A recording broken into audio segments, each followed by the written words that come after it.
السلام علیکم ورحمۃ اللہ وبرکاتہ. وعلیکم السلام ان ورحمۃ اللہ. الحمد نحمده ونستعينه ونستغفره ونؤمن به ونتوكل عليه ونعوذ بالله من شرور انفسنا ومن سيئات اعمالنا. من يهده الله فلا مضل له ومن يضلل فلا هادي له. واشهد ان لا اله الا الله واشهد ان محمدا عبده ورسوله. يا أيها الذين آمنوا اتقوا الله حق تقاته ولا تموتن إلا وأنتم مسلمون. يا أيها الناس اتقوا ربكم الذي خلقكم من نفس واحدة وخلق منها زوجها وبث منهما رجالا كثيرا ونساء واتقوا الله الذي تساءلون به والأرحام إن الله كان عليكم رقيبا. يا أيها الذين آمنوا اتقوا الله وقولوا قولا سديدا يصلح لكم أعمالكم ويغفر لكم ذنوبكم ومن يطع الله ورسوله فقد فاز فوزا عظيما. أما بعد فإن خير الحديث كتاب الله وخير الهدي هدي محمد صلى الله عليه وسلم وشر الأمور محدثاتها وكل محدثة بدعة وكل بدعة ضلالة وكل ضلالة في النار. أعوذ بالله من الشيطان الرجيم. بسم الله الرحمن الرحيم. لا ينهاكم الله عن الذين لم يقاتلوكم في الدين ولم يخرجوكم من دياركم وظاهروا على إخراجكم أن تبروهم وتقسطوا إليهم إن الله يحب المقسطين. ہر طرح کی تعریف، حمد و ثنا، بڑائی،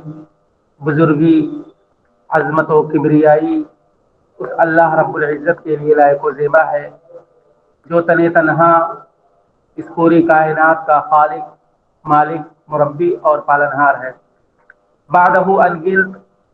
لا تعداد بے شمار درود و سلام نازل ہوں اللہ رب العالمین کے بھیجے ہوئے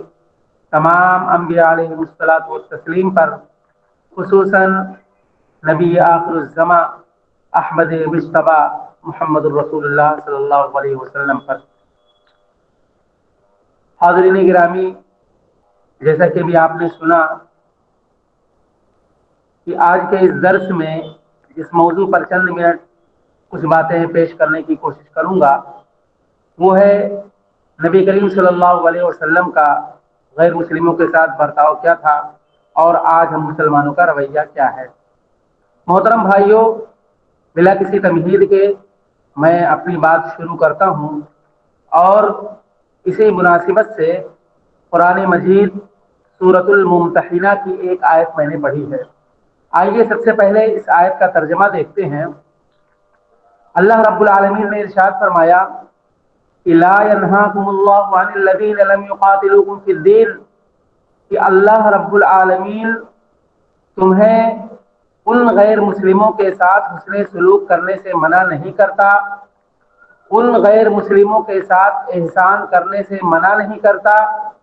وہ غیر مسلم جو دین کی بنیاد پر، شریعت کی بنیاد پر تمہیں تمہارے گھروں سے نکالنے کی بات نہیں کرتے، عصبیت کی بنیاد پر، دین کی بنیاد پر تمہیں تمہاری زمین سے، تمہارے ملک سے نکالنے کی بات نہیں کرتے یا تم سے لڑائی جھگڑا نہیں کرتے ہیں. ایسے غیر مسلموں کے ساتھ احسان کرنے، حسن سلوک کرنے، اچھا برتاؤ کرنے سے اللہ رب العالمین تمہیں منع نہیں کرتا. ان تبروہم، تم ان کے ساتھ اچھا برتاؤ کیا کرو، اچھا معاملہ کیا کرو. ان اللہ یحب المقسطین، اللہ رب العالمین انصاف کرنے والے کو، حسن سلوک کرنے والے کو، اچھا برتاؤ کرنے والے کو پسند کرتا ہے. محترم بھائیوں، یہ آیت جس کا ترجمہ ابھی میں نے آپ کے سامنے بیان کیا، یہ آیت سورۃ الممتحنہ کے اندر ہے. اور آپ جانتے ہیں کہ سورۃ الممتحنہ کا جو مرکزی مضمون ہے وہ ہے کفر اور اہل کفر سے برات کا اعلان، شرک اور اہل شرک سے بیزارگی کا اعلان اس صورت میں کیا گیا ہے. لیکن اللہ رب العالمین کا عدل دیکھیے، اللہ رب العالمین کا عدل و انصاف کا وہ قانون دیکھیے کہ جو صورت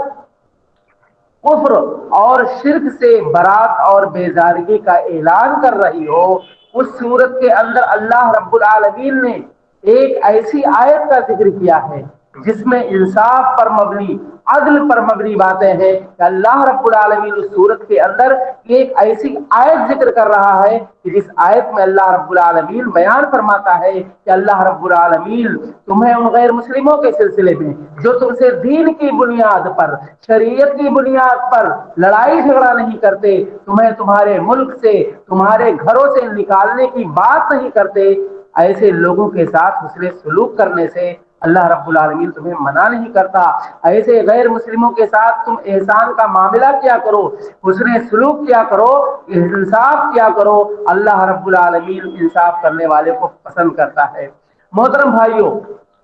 نبی کریم صلی اللہ علیہ وسلم کی بعثت اس دنیا کے اندر انسانیت پر بہت بڑا احسان ہے، بہت بڑا انعام ہے، جیسا کہ اللہ رب العالمین نے بیان فرمایا کہ لقد من اللہ علی المؤمنین اذ بعث فیہم رسولا من انفسہم یتلو علیہم آیاتہ ویزکیہم ویعلمہم الکتاب والحکمہ وان کانوا من قبل فی ضلال مبین، کہ اللہ رب العالمین نے اس گھڑی تمہارے اوپر بہت بڑا احسان کیا، تم پر بہت بڑا انعام کیا کہ اس نے تمہیں میں سے ایک ایسے رسول کو بھیجا کہ وہ رسول جو صبح اور شام تمہاری تربیت کرتا ہے، صبح اور شام قرآن مجید کی آیت کریمہ تمہیں سناتا ہے، تمہاری تربیت کرتا ہے، تمہارا تزکیہ کرتا ہے۔ یہ اللہ رب العالمین کا بہت بڑا احسان ہے جو اللہ رب العالمین نے اس نبی کو تمہارے درمیان بھیج کر کے تم پر کیا ہے۔ محترم بھائیوں، نبی کریم صلی اللہ علیہ وسلم کا اس دنیا میں آنے کے بعد آپ نے حق و باطل میں تمیز کرنے کا سلیقہ سکھایا۔ نبی کریم صلی اللہ علیہ وسلم نے انسان کو انسانیت کی معراج سے آشنا کرایا اور اخلاق و کردار کے اعلیٰ قدروں کا ایک واضح تصور انسانوں کے سامنے پیش کیا۔ محترم بھائیوں، نبی کریم صلی اللہ علیہ وسلم کی سیرت کا پڑھنا ہم تمام مسلمانوں پر فرض ہے، ضروری ہے کہ ہم نبی کریم صلی اللہ علیہ وسلم کی سیرت کو پڑھیں۔ آپ کے حیات طیبہ کے تعلق سے ہم سب کو جاننا ضروری ہے کہ نبی کریم صلی اللہ علیہ وسلم کے حیات طیبہ، آپ صلی اللہ علیہ وسلم کی زندگی کیسی تھی، اور خصوصاً آپ صلی اللہ علیہ وسلم کی سیرت کا یہ گوشہ کہ آپ صلی اللہ علیہ وسلم کا سلوک آپ کے دشمنوں کے ساتھ کیسا تھا، آپ صلی اللہ علیہ وسلم کا برتاؤ، آپ صلی اللہ علیہ وسلم کا سلوک اپنے مخالفین کے ساتھ کیسا تھا، معاشرے کے غیر مسلمین کے ساتھ آپ صلی اللہ علیہ وسلم کا رویہ کیا تھا، مشرکین مکہ کے ساتھ آپ کے برتاؤ کیا تھے، آپ صلی اللہ علیہ وسلم کا رویہ کیا تھا، نجران کے نصارہ کے ساتھ آپ کے تعلقات کیسے تھے، مدینہ کے یہود کے ساتھ آپ صلی اللہ علیہ وسلم کا رویہ کیا تھا، آپ صلی اللہ علیہ وسلم کا معاملہ کیسا تھا، آپ کا اخلاق کیسا تھا، ہمیں اس گوشے کو جاننا ہمارے لیے ازحد ضروری ہے۔ کیوں؟ اس کی وجہ یہ ہے کیونکہ ہندوستان جیسے ممالک میں جہاں پر ہم مسلمان اقلیت کی حیثیت سے غیر مسلم اکثریت کے درمیان رہتے ہیں، ایسے ماحول میں ہم مسلمانوں کے لیے ازحد ضروری ہے کہ ہم نبی کریم صلی اللہ علیہ وسلم کے حیات طیبہ کے اس گوشے کو، یعنی غیر مسلمین کے ساتھ آپ کے معاملات اور رویہ، آپ کا برتاؤ کیسا تھا، ہمارے لیے ہمیں ازحد جاننا ہمارے لیے ازحد ضروری ہے، تاکہ ہم ملک و ملت کی تعمیر میں اپنا رول ادا کر سکیں اور سماج اور معاشرے کو اور اپنے ملک کو ہم امن والا شہر، امن والا محلہ، امن والا صوبہ، امن والا ملک بنا سکیں۔ حاضرین گرامی، تو آج کی اس مختصر سی مجلس میں میں آپ کے سامنے نبی کریم صلی اللہ علیہ وسلم کے حیات طیبہ کے ان گوشے کے حوالے سے واقعات کی شکل میں کچھ باتیں آپ کے سامنے پیش کرنے کی کوشش کروں گا کہ اللہ کے نبی صلی اللہ علیہ وسلم کا غیر مسلمین کے ساتھ برتاؤ کیا تھا۔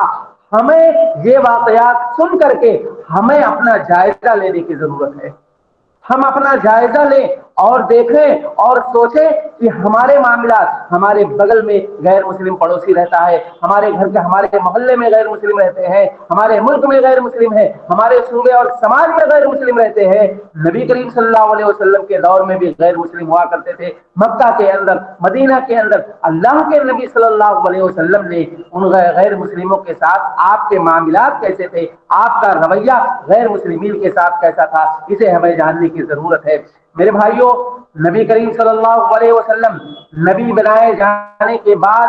سب سے پہلے آپ نے غیر مسلموں سے اپنے آپ نے تعلقات کو مضبوط کیا۔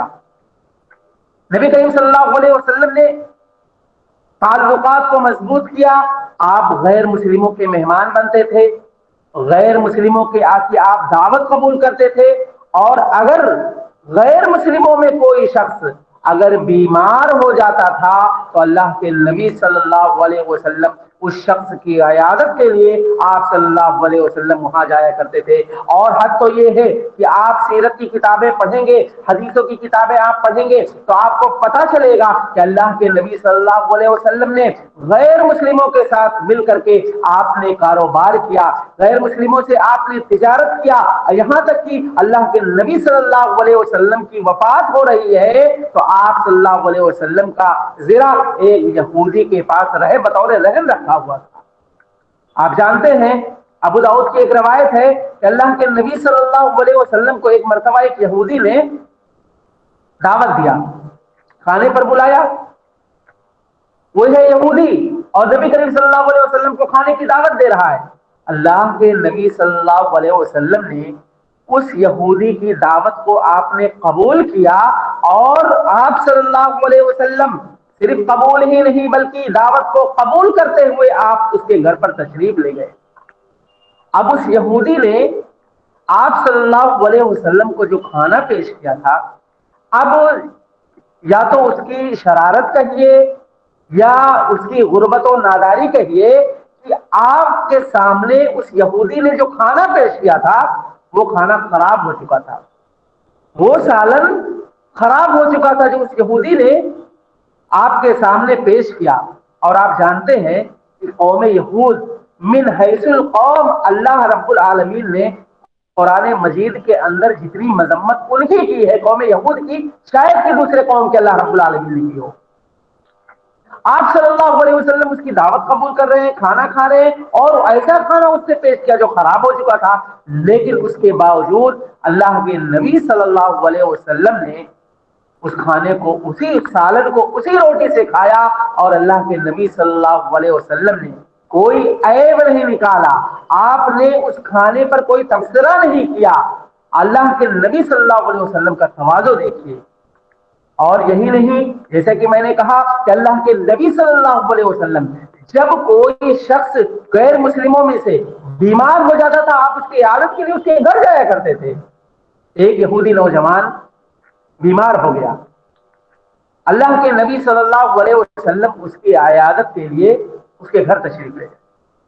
آپ صلی اللہ علیہ وسلم اس کے سر کے پاس کھڑے ہیں، آپ نے اس یہودی نوجوان کی حالت کو دیکھا تو آپ صلی اللہ علیہ وسلم کو یقین ہو گیا کہ شاید کہ یہ بچہ، یہ نوجوان ابھی آخری مرحلے سے گزر رہا ہے، عنقریب اس کی موت آ جائے گی۔ آپ نے حالت کو دیکھ کر اندازہ لگا لیا۔ اللہ کے نبی صلی اللہ علیہ وسلم وہیں اس کے سرہانے کھڑے ہیں، آپ اسے کلمے کی تلقین کر رہے ہیں، کہتے ہیں کہ بیٹا کلمہ پڑھ لو، کلمہ پڑھ لو۔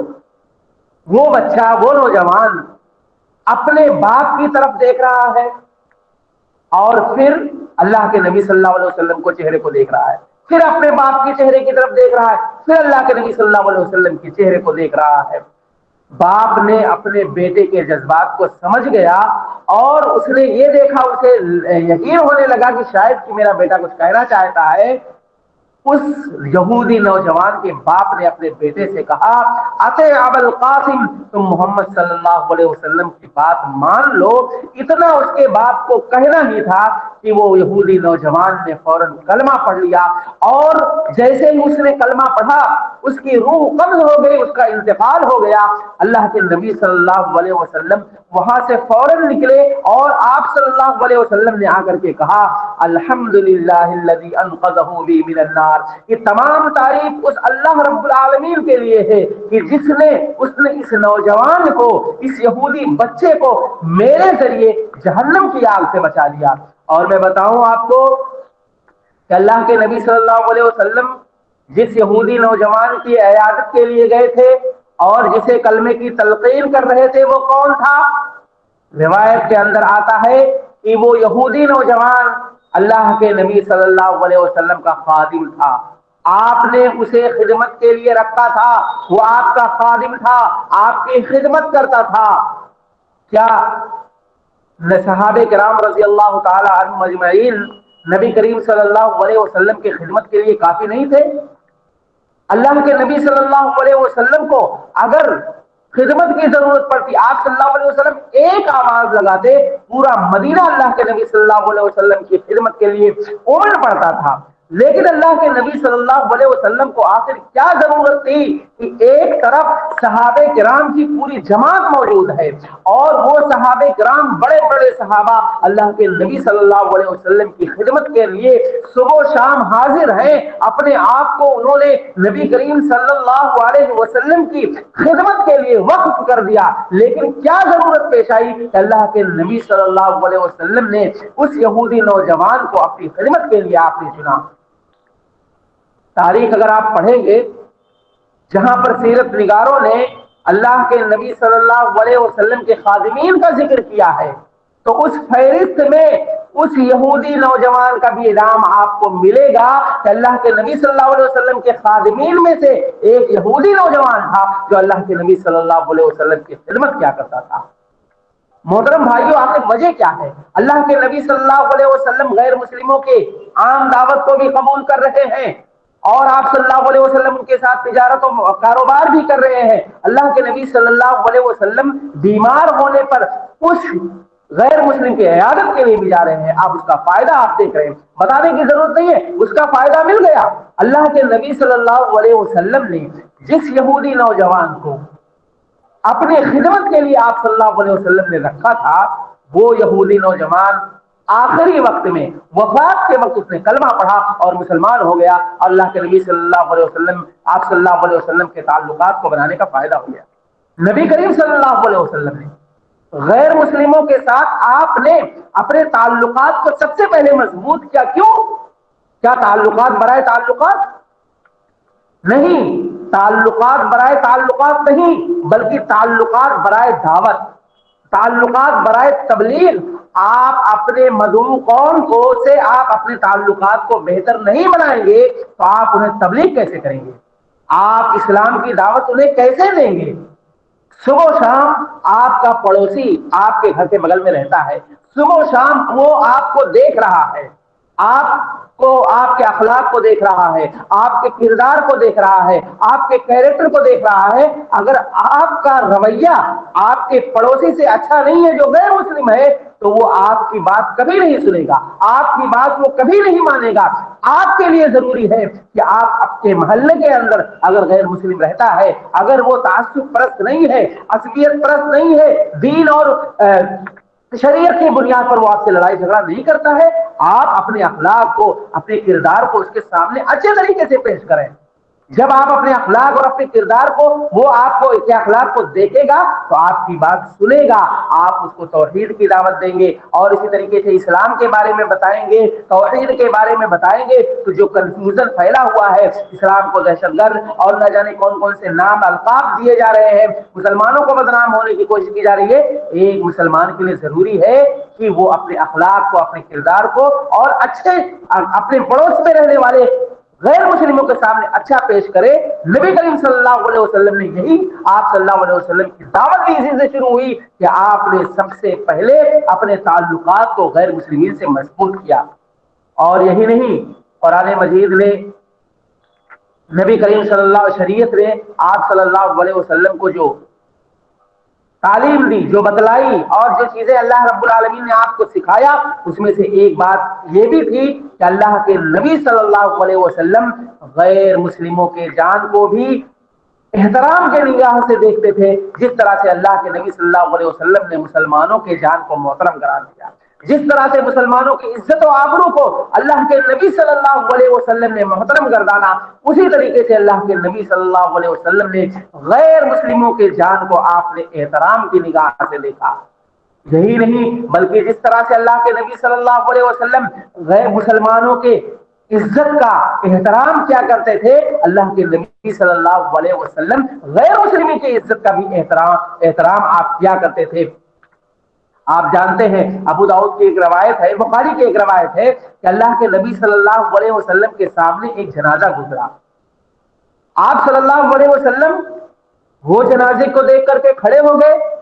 صحابہ نے کہا یا انہا جنازۃ یہودی یا رسول اللہ، کہ اللہ کے نبی صلی اللہ علیہ وسلم جس جنازے کو دیکھ کر آپ کھڑے ہوئے ہیں یہ تو ایک یہودی کا جنازہ ہے۔ اللہ کے نبی صلی اللہ علیہ وسلم نے کہا الیست نفسا، کیا یہ جان نہیں ہے؟ موت موت ہوتی ہے، وہ اپنے اندر ایک پیغام رکھتی ہے، چاہے وہ مسلمان کی موت ہو، غیر مسلم کی موت ہو، موت موت ہوتی ہے۔ الیست نفسا فقہی اعتبار سے گرچہ یہ حدیث منسوخ ہے اور یہ عمل منسوخ ہو چکا ہے، لیکن اللہ کے نبی صلی اللہ علیہ وسلم نے اس یہودی کے جنازے کو دیکھ کر آپ نے کھڑے ہو کر کے آپ نے یہ پیغام دیا کہ موت موت ہوتی ہے، چاہے وہ مسلمانوں کی موت ہو، چاہے وہ یہودی کی موت ہو یا نصرانی کی موت ہو، غیر مسلم کی موت ہو، موت موت ہوا کرتی ہے۔ اور یہی نہیں بلکہ اللہ کے نبی صلی اللہ علیہ وسلم نے ارشاد فرمایا، کہا من قتل معاہدا لم يرح راحیۃ الجنہ وان ریحها لیوجد من مسیرۃ 40 عاما، کہ جس نے کسی معاہد کو قتل کیا۔ معاہد کسے کہتے ہیں؟ معاہد کا مطلب یہ ہوتا ہے کہ وہ غیر مسلم جو ٹیکس دے کر کے اسلامی ممالک میں رہتا ہو، یا وہ غیر مسلم جو ویزا لے کر کے کسی مسلمان ملک میں گیا ہو سفر کرنے کے لیے۔ اللہ کے نبی صلی اللہ علیہ وسلم نے فرمایا کہ اگر کوئی مسلمان اس غیر مسلم کو، اس معاہد کو اگر قتل کر دیتا ہے، اللہ کے نبی صلی اللہ علیہ وسلم نے کہا لم یرح راحیۃ الجنہ، تو وہ شخص جنت کی خوشبو تک نہیں پائے گا، جبکہ جنت کی خوشبو 40 سال کی مسافت سے پہلے سونگی جا سکتی ہے، لیکن وہ آدمی جنت کی خوشبو سے بھی محروم ہو جائے گا۔ میرے بھائیوں، اللہ کے نبی صلی اللہ علیہ وسلم، اس سلسلے میں آپ کو ایک واقعہ بتاتا ہوں، بیر معونہ کا ایک بہت ہی مشہور واقعہ۔ اللہ کے نبی صلی اللہ علیہ وسلم کے پاس کچھ قبیلے بنو عامر کے چند لوگ اللہ کے نبی صلی اللہ علیہ وسلم کے پاس آئے اور انہوں نے کہا کہ اللہ کے نبی صلی اللہ علیہ وسلم، ہم لوگوں نے اسلام قبول کر لیا ہے اور ہماری تربیت کے لیے کچھ علماء بھیج دیجیے۔ اللہ کے نبی صلی اللہ علیہ وسلم ان کی باتوں میں آ گئے۔ آپ نے 70 علماء صحابہ جو قرآن مجید کے حافظ تھے، اللہ کے نبی صلی اللہ علیہ وسلم نے ان کی باتوں میں آ کر کے 70 صحابہ کو روانہ کر دیا کہ جاؤ، تم ان عامری قبیلہ سے تعلق رکھنے والے کچھ لوگ اسلام قبول کیے ہیں، جاؤ ان کی تربیت کرو، انہیں اسلام کے بارے میں بتاؤ، سمجھاؤ۔ اللہ کے نبی صلی اللہ علیہ وسلم نے بھیج دیا۔ اب وہ 70 علماء صحابہ، حفاظ کرام، قبل اس کے کہ وہ وہاں پہنچتے، ان یہودیوں نے دھوکہ دے کر کے انہیں قتل کر ڈالا۔ صرف اور صرف ایک صحابی عمرو بن امیہ الزمری بچ گئے، اور وہ اپنے آپ کو بچا کر کے بھاگتے ہوئے اللہ کے نبی صلی اللہ علیہ وسلم کی خدمت میں جا کر کے پورا ماجرا بیان کرنے والے تھے کہ راستے میں انہیں 2 نوجوان مل گئے۔ انہوں نے پوچھا کون ہو تم لوگ؟ ان لوگوں نے کہا کہ ہم لوگ عامری قبیلہ سے تعلق رکھنے والے لوگ۔ عمرو بن امیہ الزبری نے دیکھا کہ ابھی اسی قبیلے کے لوگوں نے ہمارے 70 علماء صحابہ کو قتل کیا، اور انہی کے قبیلے کا دو آدمی ابھی ہمارے سامنے ہے، موقع بہت اچھا ہے، بدلہ لے لیا جائے۔ انہوں نے بدلہ لے کر کے انہیں قتل کیا اور بھاگ کر کے اللہ کے نبی صلی اللہ علیہ وسلم کے پاس آئے۔ اللہ کے نبی صلی اللہ علیہ وسلم کو پورا ماجرا بتایا اور اس واقعے کی بھی خبر دی۔ اللہ کے نبی صلی اللہ علیہ وسلم نے چونکہ ان دونوں عامرین کو، وہ عامری قبیلہ سے تعلق رکھنے والے دونوں شخص کو اللہ کے نبی صلی اللہ علیہ وسلم نے امان دے رکھی تھی اور انہیں وہ پتہ نہیں تھا، اللہ روایت کے اندر آتا ہے کہ اللہ کے نبی صلی اللہ علیہ وسلم نے ان دو عامرین کی طرف سے خون بہا پیش کیا، ان عامرین کی طرف سے اللہ کے نبی صلی اللہ علیہ وسلم نے دیت دی۔ آپ ذرا اندازہ لگائیں، سوچیں کہ ایک قبیلے کے لوگوں نے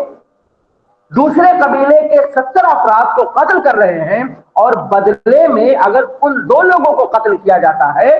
تو اللہ کے نبی صلی اللہ علیہ وسلم نے چونکہ امان ان لوگوں کو دے رکھی تھی، آپ صلی اللہ علیہ وسلم کس طرح عہد و پیمان کا لحاظ رکھا کرتے تھے۔ آپ تاریخ پڑھ ڈالیں، دنیا کی تاریخ پڑھ ڈالیں، تو کوئی بھی تاریخ پڑ جائے، ایسی مثالیں، ایسے واقعات آپ کو نہیں ملیں گی جو شریعت کے اندر ملیں گے کہ جس ایک قبیلے کے تعلق، ایک قبیلے کے لوگوں نے 70 افراد کو قتل کیا، اب اگر اسی قبیلے کے دو لوگوں کو بدلے میں قتل کر دیا جائے تو کیا غلط ہے؟ بدلہ تو لیا جا سکتا ہے، لیکن اللہ کے نبی صلی اللہ علیہ وسلم معاہدے کے کتنے بڑے پابند تھے، آپ صلی اللہ علیہ وسلم نے ان کو امان دے رکھی تھی اور وہ معاہد تھے، اس لیے اللہ کے نبی صلی اللہ علیہ وسلم نے خون بہا پیش کیا۔ ہمیں اس پر غور کرنے کی ضرورت ہے، دھیان دینے کی ضرورت ہے۔ اور اگر مال کی ہم بات کریں تو صحیح بخاری کی روایت ہے کہ مغیرہ بن شعبہ رضی اللہ تعالی عنہ نے جب ان کے ساتھ کچھ غیر مسلمین تھے، ان کو مار کر کے ان کے مال کو واپس لے کر کے، اللہ کے نبی مال کو لے کر کے اللہ کے نبی صلی اللہ علیہ وسلم کے پاس جب آتے ہیں تو آپ صلی اللہ علیہ وسلم کے سامنے اسلام قبول کرتے ہیں۔ اللہ کے نبی صلی اللہ علیہ وسلم نے انہیں کیا کہا تھا؟ اما الاسلام فقد قبلناہ، کہ رہا تو اے مغیرہ، رہا تمہارا اسلام قبول کرنا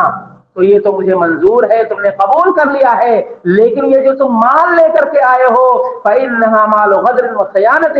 یہ مال جو تم لے کر کے آئے ہو یہ دھوکے کا مال ہے، یہ خیانت کا مال ہے، اس مال کو میں ہرگز ہرگز قبول نہیں کروں گا۔ اللہ کے نبی صلی اللہ علیہ وسلم اس مال کو لینے سے انکار کر دیا۔ جیسا کہ میں نے کہا کہ اللہ کے نبی صلی اللہ علیہ وسلم کے نزدیک جس طرح سے آپ عزت کی نگاہ سے مسلمانوں کے جان کو، مسلمانے کو مال کو احترام کی نگاہ سے دیکھتے تھے، بالکل ایسے ہی آپ غیر مسلمین کے بھی جان کو، ان کے مال کو بھی اللہ کے نبی صلی اللہ علیہ وسلم احترام کی نگاہ سے دیکھا کرتے تھے۔ اور قرآن مجید نے نبی کریم صلی اللہ علیہ وسلم کو جو اسلامی تعلیمات جو دی ہے، ان میں سے ایک تعلیم یہ بھی تھی کہ تم لوگوں کے ساتھ اچھا تعاون کرو،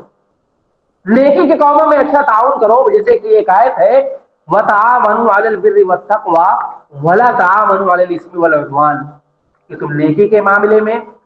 تم ایک دوسرے کی مدد کیا کرو، اچھے کاموں میں ایک دوسرے کی مدد کیا کرو، اور برائی کے کاموں میں وَلَا تَعَاوَنُوا عَلَى الْإِثْمِ وَالْعُدْوَانِ، برائی کے کاموں میں تم ایک دوسرے کی مدد نہ کیا کرو۔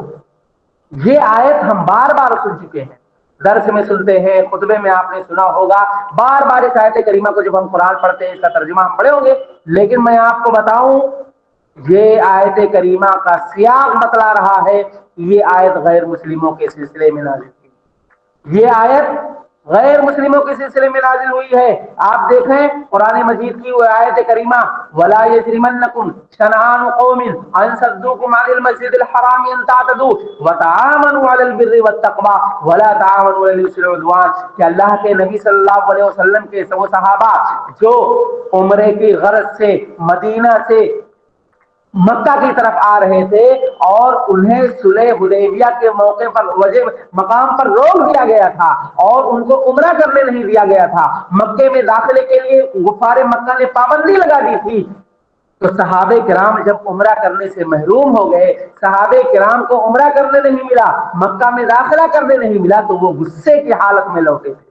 وہ غصے کی حالت میں لوٹے تھے۔ اللہ رب العالمین نے قرآن مجید کی آیت کریمہ نازل کی، کہا لا یجرمنکم شنآن قوم ان صدوکم عن المسجد الحرام ان تعتدوا وتعاونوا علی البر والتقوی ولا تعاونوا علی الاثم والعدوان، کہ تمہیں تمہاری قوم کی دشمنی اس بات پر تمہیں آمادہ نہ کر دے کہ تم انصاف کرنا بھول جاؤ اور تم زیادتی کرنا شروع کر دو، ہرگز تم ایسا نہیں کر سکتے۔ وتعاونوا علی البر والتقوی، تم نیکی کے کاموں میں ایک دوسرے کی مدد کرو اور برائی کے کاموں میں ایک دوسرے کی تم مدد نہ کیا کرو۔ یہ قرآن مجید کی آیت کریمہ نازل کی۔ نازل ہوئی۔ کئی ایک مفسرین نے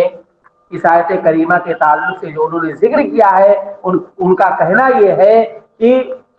خدمت خلق کے کام میں یا رفاہ عام کا کام یا جسے سوشل سروس کہا جاتا ہے، غیر مسلموں کے ساتھ، وہ غیر مسلم جو امن پسند ہو، صلح پسند ہو اور تعصب پرست نہ ہو، ایسے غیر مسلموں کے ساتھ مل کر کے رفاہی کام، سوشل ورک جسے کہتے ہیں، خدمت خلق کا کام جسے کہا جا سکتا ہے، یہ کام غیر مسلموں کے ساتھ مل کر کیا جا سکتا ہے۔ اس کی مثال میں آپ کو دیتا ہوں۔ نبی کریم صلی اللہ علیہ وسلم نبی بنائے جانے سے پہلے مکہ کے اندر بدامنی پھیل گئی، مکہ کا امن لٹ چکا تھا، مکہ کے اندر چوریاں زیادہ ہونے لگی تھی، مکہ کے اندر لوگوں کے مال کو ہڑپ لیا جانے لگا تھا۔ تو اس موقع پر مکہ کے کچھ باہوش افراد کھڑے ہوئے اور انہوں نے کہا کہ ہم ایک ایسی تنظیم بناتے ہیں جس تنظیم کے پیش نظر ہم مکہ کی بد امنی کو پھر سے اس کو امن والا مکہ بنائیں گے، امن والا شہر بنائیں گے، ظالم کا ہاتھ پکڑیں گے اور جو چوریاں کرتے ہیں ان کے ہاتھ کو ہم پکڑیں گے، انہیں چوریاں سے منع کریں گے اور اسی طریقے سے اپنے اس شہر کو امن والا شہر بنائیں گے۔ یہ کام کرنے کے لیے مکہ کے اندر جب ایک تنظیم بنانے کے لیے کچھ باہوش افراد کھڑے ہوئے اور اللہ کے نبی صلی اللہ علیہ وسلم کے پاس جب آئے اور یہ ساری باتیں اللہ کے نبی صلی اللہ علیہ وسلم سے بتایا، اللہ کے نبی صلی اللہ علیہ وسلم خوش ہوئے اور آپ نے اس تنظیم کے اندر اپنا تعاون پیش کیا، آپ نے اپنا تعاون پیش کیا اور وہ تنظیم جب بنائی گئی غیر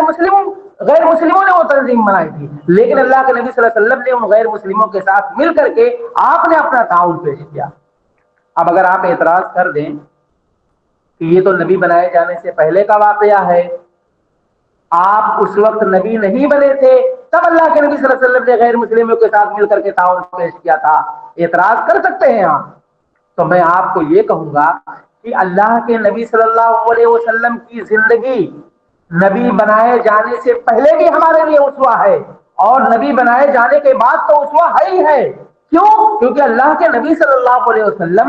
نبی بنائے جانے سے پہلے آپ نے جو 40 سالہ زندگی گزاری تھی، اللہ کے نبی صلی اللہ علیہ وسلم اسی 40 سال کی زندگی کو لے کر کے کفار مکہ کو چیلنج کیا کرتے تھے اور اس چیلنج کو اللہ نے قرآن کے اندر ذکر کیا، فقد لبثت فیکم عمرا من قبلہ، کہ اللہ کے نبی صلی اللہ علیہ وسلم نے کہا کہ اے لوگو، میں نے تمہارے درمیان 40 سال کی زندگی گزاری، میری کتاب حیات کے 40 اوراق تمہارے سامنے ہیں، دکھا دو اس کے اندر کوئی داغ، دکھا دو کوئی دھبا، دکھا دو کوئی عیب جو میں نے اپنی 40 سالہ زندگی کے اندر کیا ہے۔ اللہ کے نبی صلی اللہ علیہ وسلم اپنی 40 سالہ زندگی کو لے کر کے کفار مکہ کو چیلنج کیا کرتے تھے۔ یہ تو ہوئی ایک بات۔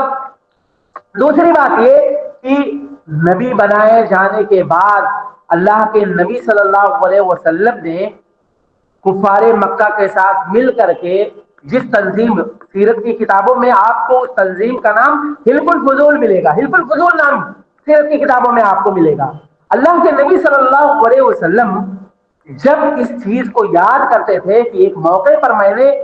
غیر مسلموں کے ساتھ مل کر کے اس تنظیم کے اندر میں نے تعاون اپنا پیش کیا تھا، تو اللہ کے نبی صلی اللہ علیہ وسلم بہت خوش ہوا کرتے تھے۔ آپ صلی اللہ علیہ وسلم نے یہ بھی کہا کہ اگر آئندہ ایسی کوئی ضرورت پیش آئی کہ امن پسند غیر مسلم، صلح پسند غیر مسلم، غیر تعصب قسم کے لوگ، غیر متعصب اگر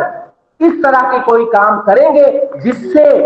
ایک امن کا ماحول بنے، ایک سکون کا ماحول بنے، جہاں سے فتنے ختم ہو، اگر ایسے موقع پر ہمیں تعاون کی ضرورت پیش آئے گی تو میں اپنا تعاون پیش کروں گا۔ اللہ کے نبی صلی اللہ علیہ وسلم نے ارادہ بھی کیا تھا۔ تو ہمیں غیر مسلم کے ساتھ جو امن پسند ہو، صلح پسند ہو، لڑائی جھگڑا ہم سے نہ کرتے ہوں، اور ایسے لوگوں کے ساتھ رفاہی کام، خدمت خلق کا کام انجام دیا جا سکتا ہے اس واقعے کی روشنی میں۔ اسی طرح سے اللہ کے نبی صلی اللہ علیہ وسلم نے جو ہمیں تعلیم دی ہے غیر مسلموں کے تعلق سے، آپ صلی اللہ علیہ وسلم نے صحابہ کو وصیت کرتے تھے، نصیحت کرتے تھے کہ اگر غیر مسلم تمہارے ساتھ کوئی احسان کرے تو تم اس کے احسان کا بدلہ چکا دیا کرو، اور غیر مسلم کے احسان کا بدلہ تم بڑا چڑھا کر کے دیا کرو۔ اچھا بدلہ دو. اللہ کے نبی صلی اللہ علیہ وسلم نے صحابہ کرام کو یہ وصیت اور نصیحت کی. آپ جانتے ہیں اللہ کے نبی صلی اللہ علیہ وسلم جس وقت آپ نبی بنائے گئے, آپ صلی اللہ علیہ وسلم نے تبلیغ کرنا شروع کیا, اور اسی طرح سے اللہ کے نبی صلی اللہ علیہ وسلم جب تبلیغ کرتے تھے لوگوں نے اسلام قبول کیا, اور مکہ کے اندر بہت سارے لوگ اسلام قبول کر کے تعداد دھیرے دھیرے بڑھتے گئی, تو کافروں کو وہ بات پسند آئی,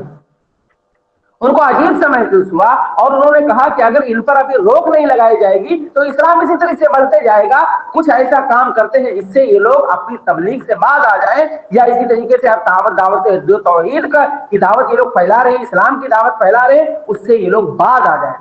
ان لوگوں نے مسلمانوں کا بائیکاٹ کر دیا, مکمل بائیکاٹ کر دیا, اور انہوں نے شیب ابی طالب کے اندر مسلمانوں کو اور اسی طریقے سے اللہ کے نبی صلی اللہ علیہ وسلم کو محظور کر دیا, اور اعلان کر دیا ان سے کوئی لین دین نہیں کرے گا, ان سے کوئی تجارت نہیں کرے گا, ان سے کوئی تعلق ان سے نہیں رکھے گا, اور شیب ابی طالب کے اندر انہیں محظور کر دیا, بائیکاٹ کر دیا.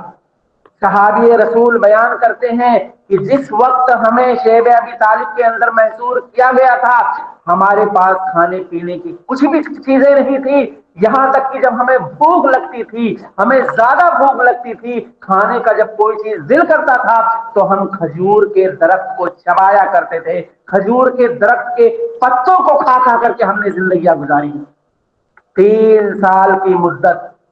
وہ 3 سال آپ سوچے کتنا, ایسے ماحول میں, ایسے وقت میں وہ 3 سال کی مدت کتنی بڑی مدت. صحابہ کرام کے اوپر وہ اذیتیں, وہ پریشانیاں جو تھی, خود نبی کریم صلی اللہ علیہ وسلم بھی ساتھ میں تھے, آپ نے گزارا. لیکن جیسے ہی 3 سال پورا ہوا, مکہ کا ایک کافر مطعم بن عدی کھڑا ہوا.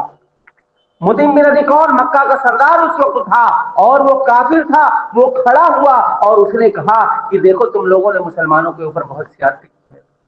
مسلمانوں کے ساتھ تم لوگوں نے بہت زیادتی کی ہے, اب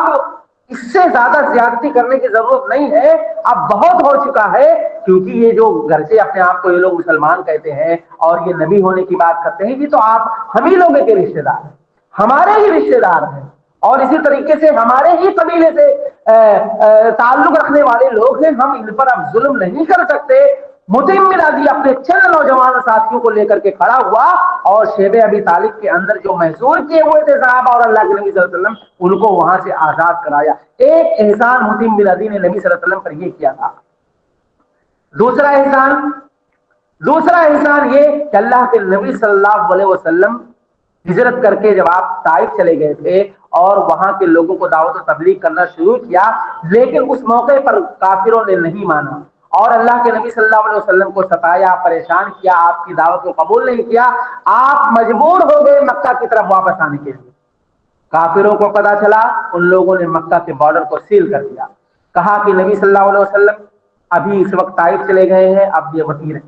اب یہاں ان کو مکہ کے اندر داخلے کی اجازت نہیں ہے, نہیں داخل ہو سکتے ہیں. اس موقع پر مطعم بن عدی پھر کھڑا ہوا اور اس نے کہا کہ میں اپنا شخصی پناہ دیتا ہوں, میں اپنا ذاتی پناہ دیتا ہوں. وہ بادشاہ تھا, وہ وہاں کا وہ سردار تھا. اس موقع پر اس نے اپنے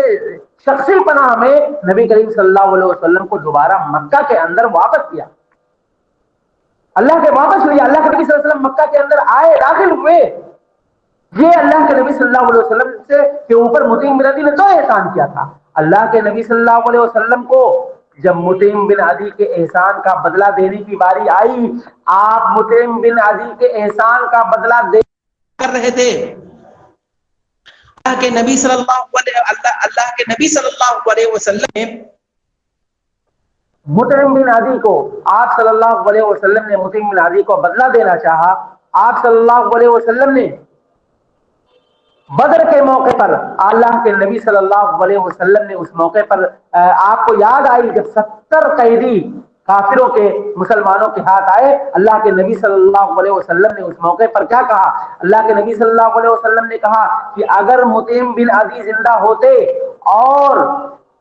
یہاں پر مطعم بن عدی زندہ ہوتے اور ان قیدیوں کے سفارش مجھ سے بات کرتے تو میں ایسے لوگوں کو کیا ہے, اللہ کے نبی صلی اللہ علیہ وسلم نے کہا تھا کہ میں آزاد کر دیتا. یعنی اللہ کے نبی صلی اللہ علیہ وسلم اس موقع پر مطعم بن عدی کو آپ کی یاد آئی اور آپ صلی اللہ علیہ وسلم احسان کا بدلہ چکانا چاہتے تھے. یہ کتنی بڑی بات ہے. یہ ہمیں سوچنے کی ضرورت ہے کہ اللہ کے لیکن چونکہ مطعم بن عدی کا اس وقت انتقال ہو چکا تھا, وہ وفات پا گئے تھے, لیکن اللہ کے نبی صلی اللہ علیہ وسلم نے مطعم بن عدی کا آپ صلی اللہ علیہ وسلم بدلہ دینا چاہتے تھے. کہنے کا مطلب یہ ہے کہ اللہ کے نبی صلی اللہ علیہ وسلم نے غیر مسلموں کے احسان کا بدلہ دینے کے تعلق سے آپ صلی اللہ علیہ وسلم صحابہ کرام کو وصیت اور نصیحت کیا کرتے تھے. ایک مرتبہ اللہ کے نبی صلی اللہ علیہ وسلم کسی سفر پر نکلے, تقریباً 100 سے زائد صحابہ کرام تھے. اللہ کے نبی صلی اللہ علیہ وسلم صحابہ کرام کے ساتھ سفر پر ہے, پانی ختم ہو گیا, پانی نہیں ہے پینے کے لیے. اللہ کے نبی صلی اللہ علیہ وسلم نے 2 صحابہ کو بھیجا اور آپ صلی اللہ علیہ وسلم نے کہا جاؤ پانی تلاش کر لے کر آؤ. اللہ کے نبی صلی اللہ علیہ وسلم کے وہ 2 ساتھی پانی تلاش کے لیے نکلے. راستے میں انہیں ایک مشرکہ عورت ملی. وہ عورت ایک مشکیزے میں پانی لے کر کے جا رہی تھی. اللہ کے نبی صلی اللہ علیہ وسلم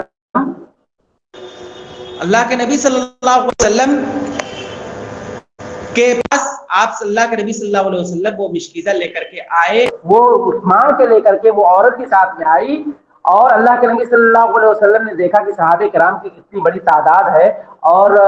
کیا نام ہے ایک ہی مٹکا پانی ہے. اللہ کے نبی صلی اللہ علیہ وسلم نے اپنے انگلی مبارک کو اس کے اندر ڈالا اور جیسے اللہ کے نبی صلی اللہ علیہ وسلم نے اس مشکل میں اپنا انگلی ڈالا, آپ کے انگلی سے چشمہ پھوٹا اور اتنا زیادہ پانی نکلا, پورا پانی کا چشمہ بہ پڑا کہ 100 سے زائد صحابہ کرام تھے, انہوں نے اس پانی کو پیا. اور اللہ کے نبی صلی اللہ علیہ وسلم نے کہا جس کو پینا ہے وہ کس سے پی لے, جس کو اسٹور کرنا ہے اسٹور کر لے, جس کو جیسی ضرورت تھی. صحابہ کرام میں جس کو کپڑا دھونا تھا کپڑا دھل لیے, جس کو نہانا تھا نہائے, جس کو پینا تھا پیے, جس کو جمع کرنا تھا جمع کیے. اتنا سب کچھ کرنے کے بعد وہ پانی کا جو مٹکا تھا اس میں اتنا ہی پانی تھا. اللہ کے نبی صلی اللہ علیہ وسلم کا چونکہ ایک معجزہ تھا, اللہ کے نبی صلی اللہ علیہ وسلم نے وہی مٹکا جو بھرا ہوا پانی وہ مشرکہ عورت نے دیا تھا, اللہ کے نبی صلی اللہ علیہ وسلم نے وہ بھرا ہوا مٹکا اس کو واپس دے دیا. پھر وہ جانے لگی. اللہ کے نبی صلی اللہ علیہ وسلم نے صحابہ سے کہا اس کی اجرت دے دو.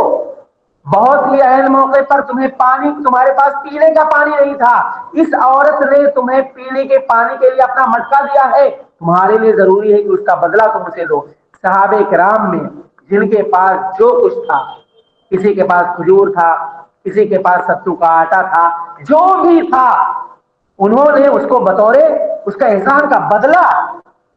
انہوں نے دیا. اور وہ عورت خوش ہو گئی, اپنے دل میں خوش ہوئی کہ میرا پانی بھی کم نہیں ہوا اور مجھے اتنا سارا سامان بھی مل گیا. وہ خوشی خوشی اپنے قبیلے کے پاس جاتی ہے اور کہتی ہے جیتکم من عند اصحاب الناس, کہ اے لوگوں میں تمہارے پاس ایک بہت بڑے جادوگر کے پاس ہو کر آئی ہوں. اس نے معجزے کو جادو سمجھ لیا. اللہ کے نبی صلی اللہ علیہ وسلم کا معجزہ آپ جانتے ہیں, بہت سارے موقع پر اللہ کے نبی صلی اللہ علیہ وسلم کے معجزے کا ذکر پوری کتاب ہے, آپ پڑھیں کہ کھانے میں برکت ہو جانا, پانی میں برکت ہو جانا, اور اسی طریقے سے بغیر بچہ دی بکری کے تھن میں دودھ آ جانا, بہت ساری معجزات ہیں. تو ایک معجزہ تھا, تو اس عورت نے اس معجزے کو جادو سمجھا اور اپنے قوم کے سامنے اللہ کے نبی صلی اللہ علیہ وسلم کی صحابہ کرام کی تعریفیں کی کہ دیکھو انہوں نے میرے پانی جتنا میں پانی دیا تھا اتنا پانی مجھے لوٹا بھی دیے اور مجھے اتنا زیادہ سامان دیا, بہت خوش ہوئی. اور یہی نہیں بلکہ اللہ کے نبی صلی اللہ علیہ وسلم صحابہ کرام کو وصیت اور نصیحت کرتے تھے. جب کسی کمانڈر کو بھیجتے تھے تو اسے وصیت اور نصیحت کرتے تھے کہ دیکھو وہ عورت جس نے تمہیں عین موقع پر پانی دیا تھا, تم اس کے احسان کو مت بھولنا اور تم کبھی اس کے بستی پر حملہ مت کرنا. یعنی کبھی ایسے حملے کی ضرورت پڑی, آپس میں مدبھیڑ ہوا, کوئی معاملہ ہوا کہیں سے بھی, تو تم اس عورت کی بستی پر حملہ مت کرنا. اللہ کے نبی صلی اللہ علیہ وسلم کمانڈر کو نصیحت کر کے بھیجا کرتے تھے. اور روایت کے اندر آتا ہے کہ وہ عورت بڑی حیران و پریشان تھی. وہ عورت دیکھ رہی ہے کہ آپس میں ایک دوسرے کے حملے دوسرے گاؤں میں جاری ہیں, ان کے لڑ رہے ہیں غیر مسلم مسلمان جو بھی ہو رہا ہے, لیکن میرا گاؤں محفوظ ہے, میرا گاؤں محفوظ ہے, میرے گاؤں پہ کوئی حملہ نہیں ہو رہا ہے, میرے گاؤں کے اندر کوئی ایسی بات نہیں آ رہی, بہت امن والا ہے. اس کو یاد آیا اور اس نے اپنے قبیلے کے لوگوں کو جمع کیا اور کہا کہ یہ دیکھو ایک مرتبہ جو میں نے انہیں پانی دے دیا تھا، ان کو پانی کی ضرورت تھی اور میں نے پانی دے دیا تھا، مجھے لگتا ہے کہ یہ مسلمان لوگ یہ اسی احسان کا بدلہ چکا رہے ہیں اور میری بستی پر حملہ نہیں کر رہے ہیں، مجھے ایسا لگتا ہے اسی وجہ سے ایسا ہو رہا ہے۔ اس قبیلے کے لوگوں نے جب اس عورت کی بات سنی اور کہا کہ محمد صلی اللہ علیہ وسلم یہ اتنے اچھے ہیں، ان کے ساتھی جب اتنے اچھے ہیں تو کیوں نہ ہم اسلام قبول کر لیں۔ روایت کے اندر آتا ہے کہ پورا کا پورا قبیلہ مسلمان ہو گیا۔ یہ پانی کا بدلہ، پانی کے احسان کا بدلہ، حل جزاء الاحسان الا الاحسان، احسان کا بدلہ احسان کے سوا کیا ہو سکتا ہے؟ پانی کے احسان کا بدلہ اللہ کے نبی صلی اللہ علیہ وسلم نے دیا اور اس کا نتیجہ یہ ہوا کہ آپ نے سنا بھی کہ پورا کا پورا گاؤں مسلمان ہو گیا، یہ فائدہ ہوا۔ اس لیے اللہ کے نبی صلی اللہ علیہ وسلم ہمیشہ غیر مسلموں کے احسان کا بدلہ اور انہیں چکا دیا کرتے تھے، غیر مسلموں کے احسان کا بدلہ اللہ کے نبی صلی اللہ علیہ وسلم وصیت کرتے تھے کہ بڑا چڑھا کر دیا کرو۔ اسی طریقے سے اسلامی شریعت کے اندر غیر مسلموں کے تعلق سے اللہ کے نبی صلی اللہ علیہ وسلم نے جو تعلیم دی وہ تعلیم یہ تھی کہ غیر مسلموں کے ساتھ تم غیر مسلم پر ظلم نہ کرو، یہ سوچ کر کے کہ وہ غیر مسلم ہے تو تم کبھی اس پر ظلم مت کرنا۔ اللہ کے نبی صلی اللہ علیہ وسلم ہمیشہ اس سے منع کیا کرتے تھے۔ قرآن مجید کی آیت ہے لا یجرمنکم شنآن قوم علی الا تعدلوا اعدلوا هو اقرب للتقوی، کہ تمہیں تمہاری قوم کی دشمنی اس بات پر تمہیں آمادہ نہ کر دے کہ تم انصاف کرنا بھول جاؤ، عدل کرنا بھول جاؤ، ہمیشہ عدل کیا کرو، یہی تقوی ہے۔ آپ دیکھتے ہیں اس سلسلے میں ایک آیت ہے، مسند احمد کی ایک روایت ہے کہ ایک مرتبہ ایک مسلمان اور ایک غیر مسلم میں کسی معاملے پر بحث کیا۔ اس یہودی نے کہا والذی اصطفی موسیٰ علی العالمین، کہ والذی اصطفی موسیٰ علی العالمین، سے قسم کھائی کہ وہ ذات کی قسم جس نے میرے نبی کو یعنی موسیٰ علیہ السلام کو برگزیدہ بنایا۔ اب مسلمان کو غصہ آ گیا، یہ چیز سن کر کے مسلمان نے اس یہودی کو ایک تماچا مارا۔ اب وہ یہودی اللہ کے نبی صلی اللہ علیہ وسلم کے پاس شکایت لے کر کے آیا اور اس نے کہا کہ دیکھو آپ کے ساتھی نے مجھے مارا ہے، اور وجہ یہ تھی کہ میں نے صرف یہ کہا تھا کہ والذی اصطفی موسیٰ علی العالمین، میں نے قسم کھائی اور یہ بات کہی اور اس پر تمہارے ساتھی نے مجھے مارا۔ اللہ کے نبی صلی اللہ علیہ وسلم نے مسلمان کو بلایا اور کہا کہ یہ جو اس یہودی نے والذی اصطفی موسیٰ علی العالمین کہا ہے تو اس نے کوئی غلط قسم نہیں کہا ہے، صحیح کہا ہے۔ اور پھر اللہ کے نبی صلی اللہ علیہ وسلم نے یہ بھی کہا کہ دیکھو جب دوبارہ سور پھونکا جائے گا، لوگ جب اٹھیں گے تو سب سے پہلے میں ہوش میں آؤں گا، سارے لوگ بے ہوش ہو رہیں گے، میں آؤں گا، اور جب میں ہوش میں آؤں گا تب میں یہ دیکھوں گا کہ موسیٰ علیہ السلام اللہ رب العالمین کے عرش کو تھامے ہوئے ہیں۔ اب مجھے یہ نہیں پتا کہ اللہ رب العالمین نے مجھ سے پہلے یہ ہوش میں آ گئے یا اللہ رب العالمین نے انہیں بے ہوش ہی نہیں کیا ہے، کیونکہ دنیا کے اندر یہ بے ہوش ہو چکے تھے ایک مرتبہ۔ تو تمہیں لا تفضلونی علی موسیٰ، کہ تم مجھے موسیٰ علیہ السلام پر فضیلت مت دو۔ اللہ کے نبی صلی اللہ علیہ وسلم نے اس یہودی کے سامنے یہ بات کہی اور اس مسلمان کو اللہ کے نبی صلی اللہ علیہ وسلم نے ڈانٹا۔ اور اسی طرح کا ایک واقعہ اور ہے کہ ایک مرتبہ ایک مسلمان نے چوری کی، نبی صلی اللہ علیہ وسلم کی مجلس میں، غیر یہودی بھی تھے اور مسلمان بھی تھے، چوری کی، اور چوری کرنے کے بعد جب نبی صلی اللہ علیہ وسلم کو پتا چلا کہ ایک سامان چوری ہو گیا ہے، کس نے چوری کیا، جب تلاش کیا جانے لگا، اس مسلمان نے اپنے اس سامان کو یہودی کے بیگ میں ڈال دیا۔ جب چیکنگ شروع ہوا، تلاشی لیا جانے لگا تو پتا چلا کہ وہ سامان ایک یہودی کے بیگ میں سے نکلا۔ اب اللہ کے نبی صلی اللہ علیہ وسلم تو ظاہر پر دیکھ کر فیصلہ کرتے، اللہ کے نبی صلی اللہ علیہ وسلم نے جو دیکھا کہ ایک یہودی چور ہے اور اس یہودی کے بیگ میں سے یہ سامان نکلا ہوا ہے، قبل اس کے کہ اللہ کے نبی صلی اللہ علیہ وسلم اس یہودی کو مجرم ٹھہراتے، قرآن مجید کی آیت کریمہ کا نزول ہوا انا انزلنا الیک الکتاب بالحق لتحکم بین الناس بما اراک اللہ ولا تکن للخائنین خصیما واستغفر اللہ۔ کہ اے نبی صلی اللہ علیہ وسلم، آپ جن کے فیور میں بات کرنا چاہتے ہیں اور اسی طریقے سے جسے آپ قائل سمجھ رہے ہیں یا جن کے تعلق سے آپ فیصلہ کرنے والے ہیں، وہ چور نہیں ہے۔ ولا تکن للخائنین خصیما واستغفر اللہ، آپ ان مسلمان کو یعنی کہ ان کو آپ اچھا سمجھ رہے ہیں، یہ اچھے نہیں ہیں، اصل چور یہودی ہے۔ گویا کہ قرآن کریم کی آیت کریمہ نازل ہوا، آپ اس کی تفسیر پڑھیں کہ چونکہ یہ آیت کریمہ اس یہودی کے برات کے سلسلے میں نازل ہوئی اور مسلمان کے مجرم ہونے کے تعلق سے اس آیت کریمہ میں اعلان ہوا۔ یہ قرآن مجید شریعت کے اندر یہ ایسی تعلیم اللہ رب العالمین نے دی ہے. اللہ کے نبی صلی اللہ علیہ وسلم کی ایک تعلیم ہے. آپ سوچیں یہ انصاف دنیا کی کسی کتاب میں آپ کو نہیں مل سکتا. یہ انصاف اس طرح سے اور یہ باتیں اس طرح سے آپ کو صرف قرآن مجید کے اندر ملے گی, اللہ کے نبی صلی اللہ علیہ وسلم کی تعلیم میں ملے گی, اور آپ کو کسی اور جگہ نہیں مل سکتی ہے. قرآن مجید کو آپ ترجمے سے پڑھیے. قرآن مجید نبی کریم صلی اللہ علیہ وسلم قرآن مجید کو آپ ترجمے سے آپ پڑھیں گے, نبی صلی اللہ علیہ وسلم کی سیرت پڑھیں گے تو آپ کو بے شمار واقعات اس طرح سے ملیں گے. یا اس طرح کا انصاف کہ قرآن مجید یہودی کے برات کا اعلان کر رہا ہے, مسلمان کے مجرم ہونے کا اعلان کر رہا ہے. اس چیز کو ہمیں یاد کرنے کی ضرورت ہے. اسی طریقے سے اللہ کے نبی صلی اللہ علیہ وسلم قوموں سے جو معاہدے کرتے تھے آپ صلی اللہ علیہ وسلم اس کا بھی بہت خیال رکھتے تھے. ایک واقعہ اس کے سلسلے میں چھوٹا سا آپ دیکھیں, اللہ کے نبی صلی اللہ علیہ وسلم جب مدینہ کے اندر قریش کا پیچھا کرنے کے لیے نکلے تھے, راستے میں جنگ بدر پیش آ گئی. آپ کو بھی نہیں پتا تھا کہ جنگ ہوگی اور جنگ کی تیاری کی نہیں تھی. مسلمانوں کی چھوٹی سی تعداد, ایک روایت کے اندر 313 یا 319 جو بھی آپ کہہ لو, اتنی چھوٹی سی تعداد تھی اور ناقص تیاری تھی. کچھ بھی نہیں ہے, ساز و سامان نہیں ہے, حملہ کرنے کچھ بھی نہیں ہے, مسلم سے لڑائی کرنے کے لیے کچھ بھی نہیں ہے. اور ایک طرف 1000 کی تعداد ساز و سامان کے ساتھ پورا لشکر جو حملہ کرنے کے لیے کھڑا ہوا ہے. اللہ کے نبی صلی اللہ علیہ وسلم کے پاس کوئی تیاری نہیں ہے. اللہ کے نبی صلی اللہ علیہ وسلم کے پاس ملاقات کے لیے اس میں شامل ہونے کے لیے اللہ کے نبی صلی اللہ علیہ وسلم کے پاس دو صحابی حذیفہ اور ان کے والد رضی اللہ تعالیٰ عنہ جا رہے تھے. انہوں نے راستہ غلط اختیار کیا اور وہ وہاں بدر جانا چاہتے تھے. ابو جہل کے جاسوسوں نے انہیں پکڑ لیا. ابو جہل کے جاسوس نے انہیں پکڑ لیا اور انہوں نے غلط راستہ انتخاب کیا اور پکڑ کر کے ابو جہل کے پاس دونوں کو لے کر کے آئے. ابو جہل نے پوچھا تم کہاں جا رہے تھے؟ ابو جہل نے ان سے سوال کیا, وہ جھوٹ بول دیا. انہوں نے کہا کہ ہم لوگ مدینہ جا رہے تھے. ابو جہل نے کہا تھا سچ سچ بتاؤ تم کہاں جا رہے تھے تو میں تمہیں چھوڑ دوں گا. انہوں نے کہا کہ ہم لوگ مدینہ جا رہے تھے. اس نے کہا کہ تم وعدہ کرو کہ اگر میں تمہیں چھوڑ دوں گا تو تم اپنے ساتھیوں سے ملنے نہیں جاؤ گے بدر کے مقام پر, تم مدینہ جاؤ گے. انہوں نے وعدہ کیا اور ابو جہل نے چھوڑ دیا. جیسے ہی ابو جہل نے انہیں چھوڑا وہ آ کر کے اللہ کے نبی صلی اللہ علیہ وسلم سے ملاقات کرتے بدر کے مقام پر پہنچ گئے اور پورا واقعہ بتایا کہ ابو جہل کے جاسوس نے مجھے پکڑ لیا تھا. ابو جہل کے پاس لے گئے اور ابو جہل نے مجھ سے وعدہ لیا ہے اور جب میں نے اسے وعدہ کیا تب اس نے میرے وعدے کو دیکھ کر کے اس نے مجھے چھوڑا ہے. اللہ کے نبی صلی اللہ علیہ وسلم نے کہا تم وعدہ کر چکے ہو تم دونوں لوگ؟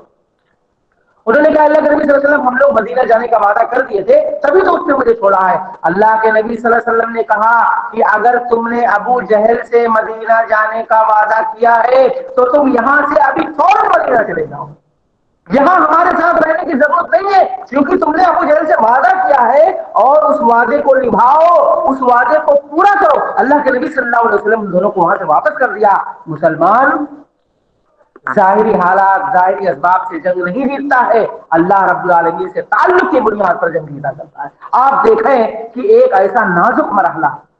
جہاں پر مسلمانوں کے جان کے لالے پڑے ہو, خطرہ ہو کہ ابھی ان کا خاتمہ ہو جائے گا, ایسے موقع پر دو سپاہی کتنی مانا رکھتی ہے. آپ خود سوچیں, آپ اندازہ لگائیں 313 یا 319 کی تعداد ہے, ایسے موقع پر دو سپاہیوں کا زیادہ ہو جانا یہ کتنا معنی رکھتا ہے. لیکن اللہ کے نبی صلی اللہ علیہ وسلم کتنے وعدہ نبھاتے تھے. آپ نے کہا کہ اگر تم دونوں نے ابو جہل سے وعدہ کر لیا ہے تو تم اس وعدے کو نبھاؤ اور جاؤ یہاں سے سیدھا مدینہ چلے جاؤ. اللہ کے نبی صلی اللہ علیہ وسلم نے انہیں نہیں روکا.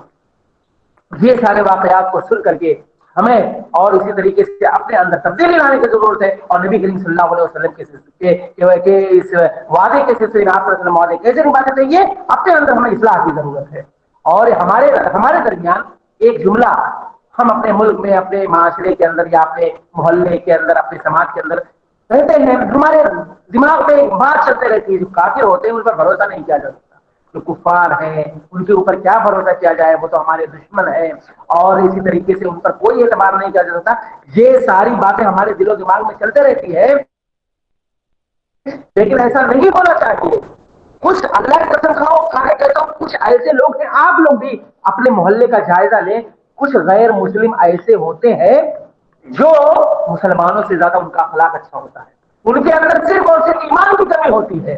لیکن ان کا اخلاق مسلمانوں سے اچھا ہوتا ہے, ان کا کردار مسلمانوں سے اچھا ہوتا ہے, ان کا لین دین کا معاملہ آپ دیکھیں دکان کرانے کی دکان یا کسی اور چیز کی دکان محلے کے اندر رہتی ہے، مسلمان کا بھی دکان رہتا ہے، غیر مسلم کا بھی دکان رہتا ہے. آپ مسلمان کے یہاں سے سودا خریدنے جاؤ گے، آپ کے ساتھ وہ معاملہ کیسا کرے گا، اس کا بہیویئر کیا ہوگا، آپ یہ بھی دیکھیے. اور ایک غیر مسلم کے دکان پر آپ جا کر کے سامان خریدیں گے، وہ آپ کے ساتھ کیسے معاملہ کر رہا ہے، اسے آپ دیکھیں، آپ سے اندازہ لگائیں، آپ جائزہ لیں. تو بہت سارے غیر مسلم ایسے ہوتے ہیں جن کا اخلاق اور کردار بہت اچھا ہوتا ہے، صرف اور صرف اسلام کی کمی ہوتی ہے. وہ مسلمان نہیں ہوتے ہیں لیکن ان کا اخلاق و کردار بہت اچھا ہوتا ہے. ایسی صورت میں اللہ کے نبی صلی اللہ علیہ وسلم کے یہاں بھی ایسے مسلمان، ایسے غیر مسلم پائے جاتے تھے. تو اللہ کے نبی صلی اللہ علیہ وسلم ایسے غیر مسلموں کی قدر کرتے تھے، ایسے غیر مسلم کو کی قدر کرتے تھے. اللہ کے نبی صلی اللہ علیہ وسلم ان پر بہت ہی گہری نظر رکھتے تھے. آپ کو میں ایک واقعہ بتاؤں.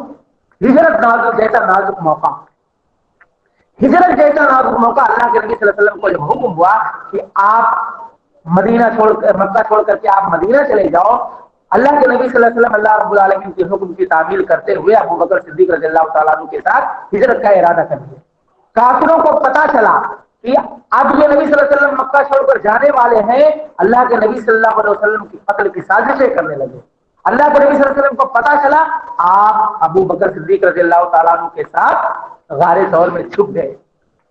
اور اللہ کے نبی صلی اللہ علیہ وسلم نے کہا کہ ہم 3 دن تک یہیں قیام کرتے ہیں تاکہ یہ کفار جو ہے یہ ہمیں ڈھونڈ ڈھونڈ کر کے تھک جائیں، جب یہ تھک جائیں گے تب ہم لوگ جائیں گے. اللہ کے نبی صلی اللہ علیہ وسلم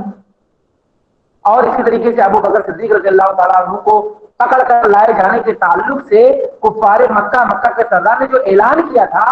وہ بہت بڑا، یہ کوئی معمولی انعام نہیں تھا، بہت بڑا انعام تھا. یہاں تک کہ اس انعام کی لالچ میں، اس انعام کو حاصل کرنے کے لیے مکہ کے بڑے بڑے لوگ بھی اللہ کے نبی صلی اللہ علیہ وسلم اور ابو بکر کو ڈھونڈنا شروع کر دیے تھے تاکہ وہ اس انعام کو حاصل کر لیں. یہ سراقہ کا کہنا ہے نا کہ ایک آدمی نے کہا کہ تم لوگ ان دونوں شخص کو ڈھونڈ رہے ہو، میں نے ساحلی سمندر پر انسانی دوشبی کو دیکھا جاتے ہوئے. سراقہ کہتے ہیں کہ فوراً میں اس آدمی کا رد کر دیا اور میں نے کہا کہ وہ نبی صلی اللہ علیہ وسلم اور ابو بکر نہیں ہو سکتے، میں ابھی وہیں سے ہو کر کے آ رہا ہوں، یہ کوئی دوسرے انسان ہو سکتے ہیں، اللہ کے نبی صلی اللہ علیہ وسلم اور ابو بکر نہیں ہو سکتے. اور کہتے ہیں کہ جیسے وہ آدمی خاموش ہو گیا، مجلس ختم ہو گئی، فوراً میں اس ساحلی سمندر کی طرف گیا کیونکہ مجھے پتا تھا کہ اگر میں ان دونوں شخص کو پکڑ کر کے لا کر کے دے دوں گا تو کتنا بڑا انعام مجھے ملے گا، بہت بڑا انعام مکہ والے نے اعلان کیا تھا. لیکن میں آپ کو یہ واقعہ کیوں بتا رہا ہوں کہ اس موقع پر اللہ کے نبی صلی اللہ علیہ وسلم کی جس نے مدد کی تھی اور جو اللہ کے نبی صلی اللہ علیہ وسلم کے بارے میں جانتا تھا کہ وہ غار ثور میں چھپے ہوئے ہیں، اور جس نے مدینہ سے لے کر کے، مکہ سے لے کر کے مدینہ تک جو انجان راستے کی رہنمائی کی تھی وہ غیر مسلم تھا. اللہ کے نبی صلی اللہ علیہ وسلم نے کہا کہ ہم ایک ایسے راستے سے مکہ سے مدینہ جائیں گے جو چالو راستہ نہ ہو، عام راستہ نہ ہو، اس لیے کہ عام راستے سے اگر ہم ہجرت کریں گے تو پکڑ جائیں گے، اس لیے ہم ایک ایسے راستے کا انتخاب کرتے ہیں جو انجان راستہ ہو، جو ہمیں پکڑ نہ سکے. اس پر ہماری رہنمائی کون کرے گا، کون راستہ بتائے گا؟ تو ایک غیر مسلم شخص. کیا اسے انعام کی لالچ نہیں تھی؟ اسے بھی وہ بھی غیر مسلم تھا، اتنا بڑا انعام جو رکھا گیا تھا، کیا اسے لالچ نہیں تھی؟ روایت کے اندر آتا ہے کہ عبداللہ بن مریث اور ایک روایت کے اندر عبداللہ بن عرفہ نامی شخص نے جو بعد میں اسلام قبول کر لیا تھا، لیکن جس وقت اس نے اللہ کے نبی صلی اللہ علیہ وسلم کی رہنمائی کی، مکہ سے مدینہ بحفاظت پہنچایا، وہ ایک غیر مسلم تھا. اللہ کے نبی صلی اللہ علیہ وسلم نے بعد میں اسے بھی انعام الکرام سے نوازا، لیکن اللہ کے نبی صلی اللہ علیہ وسلم نے جو انعام اس شخص کو دیا تھا اس کے مقابلے میں وہ بہت تھوڑا رقم تھا. لیکن اس غیر مسلم کے دل میں لالچ نہیں آیا، کیا وہ نبی صلی اللہ علیہ وسلم کا وہ کیا نام ہے غار ثور میں سے وہ بتا دیتا، انعام حاصل کر لیتا، لیکن اس نے نہیں بتایا. کہنے کا مطلب یہ ہے کہ آج بھی ہمارے معاشرے کے اندر، ہمارے سماج کے اندر اس طرح سے غیر مسلم رہتے ہیں تو اس کا ہمیں پاس لحاظ کرنا چاہیے، اور جو اچھے ہوتے ہیں ان کی عزت بھی کرنی چاہیے، ان کا اپنے اخلاق کو، اپنے کردار کو ان کے سامنے پیش کیا جانا چاہیے. نبی کریم صلی اللہ علیہ وسلم نے بھی ایسا کیا ہے، یہ نبی صلی اللہ علیہ وسلم کی سنت ہے، آپ بھی اس سنت کو اپنائیے. ایک مشہور واقعہ میں آپ کو بتاؤں، ہندوستان کا ہی واقعہ ہے، ایک کسی شہر کا ہے کہ ایک آدمی تھا، مسلمان تھا، وہ اپنے وہ اس کے بعد غیر مسلم بھی کام کرتے، مسلمان کام کرتے، وہ تنخواہ بہت ریئر دیتا تھا، تنخواہ بہت زیادہ لیٹ دیتا تھا اور لوگ بہت ورکر بہت پریشان تھے. اب ایک مرتبہ وہ نماز پڑھنے آیا, اس نے ایک حدیث سنا کہ کیا نام ہے جو آت العجیرہ اجرہ قبل اس طریقے کی روایت ہے کہ مزدور کو اس کے پسینہ سوکھنے سے پہلے اجر دے دیا کرو, یہ بڑا ثواب کا کام ہے اور دے دینا چاہیے. اس کے ذہن میں یہ بات آیا اور اس پر وہ عمل کرنا شروع کر دیا. اس کے بعد جب وہ عمل کرنا شروع کیا تو اپنے ورکر کو مہینے کی 1 تاریخ کو تنخواہ دے رہا. پھر دوسرا مہینہ آیا, مہینے کی 1 تاریخ کو تنخواہ دے رہا ہے. ورکر پریشان کہ یہ آدمی تو ہم لوگوں کو تنخواہ کے لیے اتنا تڑپاتا تھا اتنا تڑپاتا تھا, اس پہ غیر مسلم بھی تھے. آخر کیا وجہ ہے کہ یہ ہمیں 1 تاریخ کو معمول کے مطابق جو ہمیں نہیں ملتا تھا اس وقت ہمیں تنخواہ مل رہی, آخر کیا مانگ رہا ہے؟ اس نے کہا کہ میں مسجد میں گیا تھا, وہاں پر میں نے ایک حدیث سنی ہے کہ مزدور کو اس کے پسینہ سوکھنے سے پہلے اس کی مزدوری دے دینی چاہیے. کہ اللہ کے نبی صلی اللہ علیہ وسلم کا فرمان ہے. ان غیر مسلموں نے اس فرمان کو سنا اور کہا کہ یہ نبی صلی اللہ علیہ وسلم کی تعلیم ہے, یہ نبی صلی اللہ علیہ وسلم کی تعلیم ہے. تو اس نے غیر مسلموں نے یہ دیکھا کہ نبی صلی اللہ علیہ وسلم کی ایک تعلیم ہمارے سامنے اس کے سامنے آئی اور یہ اس پر عمل کیا تو ہمارے لیے اس میں کتنا فائدہ ہوا, ہمیں تنخواہ اچھے موقع ٹائم پر ملنے لگا. روایت کہہ رہا ہوں کہ وہ واقعہ ہندوستان کا ہی واقعہ ہے. وہ اس کمپنی کے بہت سارے غیر مسلم مسلمان اسلام قبول کر لیے. تو کہنے کا مطلب یہ ہے کہ ہمیں نبی کریم صلی اللہ علیہ وسلم کی سیرت کے اس گوشے کو کہ آپ کا سلوک آپ کے دشمنوں کے ساتھ آپ کا کیسا تھا, آپ کا برتاؤ کیسا تھا, معاشرے کے غیر مسلمین کے ساتھ کیسا تھا, مکہ کے کافروں کے ساتھ, مدینہ کے یہود کے ساتھ, یہ ساری چیزیں ہمیں پڑھنے کی ضرورت ہے. اور پڑھنے کے بعد پھر اس چیز کو اپنے محلے کے اندر, اپنے سماج اور سوسائٹی میں ہمارے ساتھ جو غیر مسلم رہتے ہیں اس کا عملی جامہ پہچانے کی ضرورت ہے. اس لیے کہ ہم مسلمان ہندوستان جیسے ممالک میں اقلیت کی حیثیت سے غیر مسلم اکثریت کے درمیان رہتے ہیں. ایسے درمیان میں اگر ہم اللہ کے نبی صلی اللہ علیہ وسلم کی سنت کو اپنائیں گے, ان کے ساتھ ہم اچھا معاملہ کریں گے, اچھا برتاؤ کریں گے, تو ہم اپنے سماج کو, اپنے ملک کو, اپنے شہر کو, اپنے محلے کو امن والا محلہ, امن والا شہر, امن والا صوبہ, امن والا ملک بنائیں گے. اس میں ہمارا بھی فائدہ ہوگا اور دعوت و تبلیغ کا کام ہم اچھی طرح سے کر سکیں گے. اسلام کو, توحید کو اچھی طرح ہم لوگوں کے سامنے پیش کریں گے. اور ہم یہ معاملات اس طرح کے معاملات اگر ان کے سامنے کریں گے ہماری دعوت کارگر اچھی ثابت ہوگی اور اسی طریقے کو کا فائدہ بھی ہمیں ملے گا. انہیں چند نکات پر میں اپنی بات کو ختم کرتا ہوں, اللہ رب العالمین سے دعا کرتے ہوئے کہ اللہ رب العالمین ہم تمام لوگوں کو نیک بنائے, صالح بنائے اور اللہ کے نبی صلی اللہ علیہ وسلم کی سیرت طیبہ کو اور آپ صلی اللہ علیہ وسلم کی حیات طیبہ کے آپ کو کا مطالعہ کرنے اور اسی طریقے سے آپ صلی اللہ علیہ وسلم کی سیرت کو پڑھنے کی توفیق عطا فرمائے اور پھر اس کے مطابق اپنی زندگی میں عملی جامہ پہنانے کی توفیق دے. آمین وآخر دعوانا الحمدللہ رب العالمین. السلام علیکم ورحمۃ اللہ وبرکاتہ. وعلیکم السلام ورحمۃ اللہ وبرکاتہ. جزاک اللہ خیر, مبارک اللہ فیک. ماشاء اللہ حافظ عبدالرب مدنی محترم مہمان نے آج کے موضوع کی اچھی طرح سے وضاحت کی اور آپ نے قرآن و حدیث کی روشنی میں نبی کریم صلی اللہ علیہ وسلم کی سیرت کی روشنی میں بتلایا کہ آپ کا سلوک و برتاؤ غیر مسلموں کے ساتھ کیسا تھا اور آج کل کے زمانے میں ہمارا سلوک اور برتاؤ کیسا ہے. لہذا اس بات کی اشد ضرورت ہے کہ اس دور میں بھی مسلمان نبی کریم صلی اللہ علیہ وسلم کو اسوہ مانتے ہوئے آپ ہی جیسا سلوک و برتاؤ غیر مسلموں کے ساتھ کریں تاکہ وہ ہمارے اخلاق سے متاثر ہوں اور ہم صحیح پیغام اپنے غیر مسلم بھائیوں کو دے سکیں. چند منٹ کا وقت ہے, اگر کسی کے ذہن میں کوئی سوال ہے تو وہ سوال کر سکتا ہے.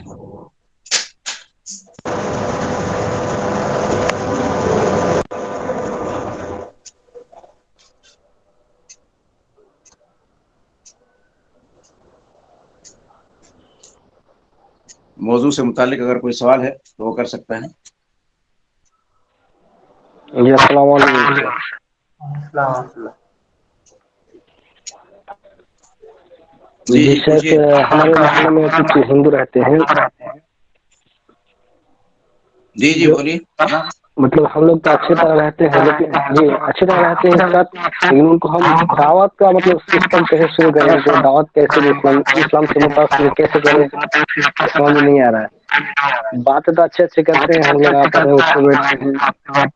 لیکن اسلام کی دعوت ان کو کس طرح سے دے کیسے شروع کرے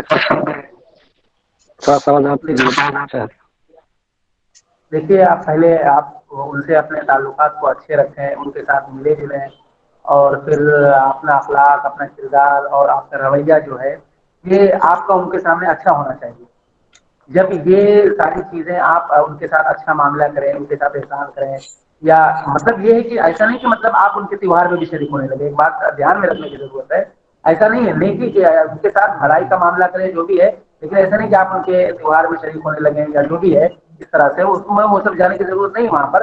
تو جب آپ اپنا اخلاق، اپنا کردار اور ساری چیزیں اس کے سامنے پیش رہیں گے، اچھا بن کے رہیں گے، وہ آپ سے قریب ہوگا۔ جب آپ سے قریب ہوگا تو کبھی آپ جیسے کہ کیا نام ہے، اگر آپ اس سے اسلام کی دعوت دینا چاہتے ہیں، دنیا کو اس کو دکھائیں، سورج ہے، چاند یہ سورج کیسے روز صبح نکلتا ہے، شام میں ڈوب جاتا ہے، پھر اس کے بعد یہ دنیا، یہ آسمان، یہ زمین، یہ ساری چیزیں اس کے سامنے بتائے تو وہ غور کرے گا، وہ غور کرے گا، سوچے گا کہ مطلب ہاں صحیح بات ہے کہ ہمارے پاس آسمان ہے بنا پلر کے کھڑا ہوا ہے، کون وہ ذات جو اس کو کھڑا کیا ہے، یا اس طریقے سے زمین، بارش کا آنا جانا، اس طرح سے دھیرے دھیرے کریں اور اس کے سامنے قرآن مجید کی آیت پڑھیں۔ زیادہ سے زیادہ جب بھی آپ دین اسلام کی بات اس کے سامنے کریں، قرآن مجید کی آیتیں پڑھا کریں۔ جب وہ قرآن مجید کی آیتوں کو پڑھے گا، سنے گا، تو وہ آپ سے اور سوالات کرے گا، تو دھیرے دھیرے اس طرح سے آپ شروع کریں انشاءاللہ۔ جزاک اللہ خیر۔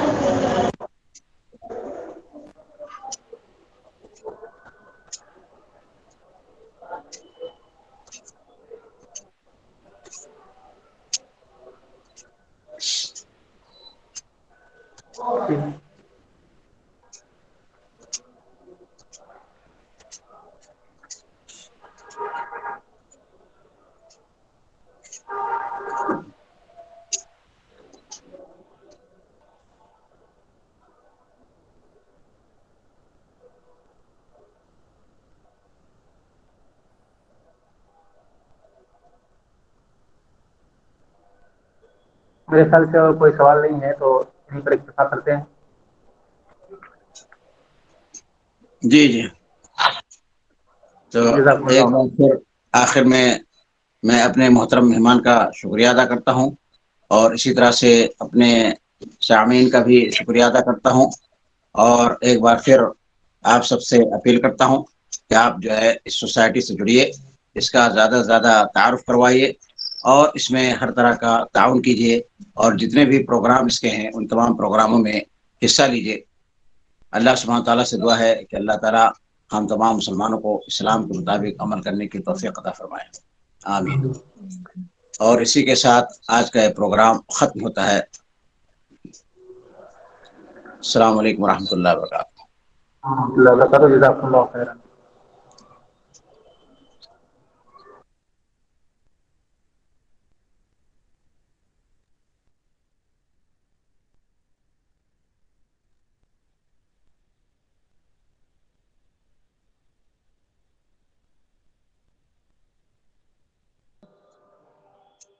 جی شروع کیجیے، شروع کیجیے۔